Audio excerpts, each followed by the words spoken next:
Maulano na adlaw kaninyong tanan mga idol. Naunsa sige naman og-ulan diri sa amoang lugar. Dili igud mi makapanghanting mga idol. Sayang kay to among gilampasan na area didto sa Butuan. Mga hapit 2 weeks na gid to mga idol. Wa gid mi kabalik. O gisaaran ra ba gid mi ato mga idol pag sunod balik na mo ihawan mi niya. Og sige lagi panawag ni Karen Zerone. Unya ang panahon mga idol wa man gud ni tugot no. Sige gyud ulan diri sa mo. Og lisod man gud ta makapatugpa og maya mga idol basta ulan kay artihon pud ang mananapa di na mo tugpa og basa-basa. Samot na og basa.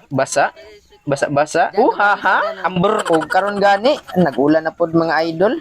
Ay masulob na pod ang mga dagway ron sa farmers mga idol. Mga happy man gud ang humay labi na karon tinghinog na. Og kini di ay na video kauban ako ang mga karaan na mangungurag diri sa amoa. Og kini di ay napagkuyog nako mga idol first time ko anin natirada ha. Mao ni pagpanakop sa maya sa gabi og tan-awa mga idol. Pagkatambok na lang di ba murag tsugsugo pula-pula. Og kini na teknik gitawag na mo ni og taga.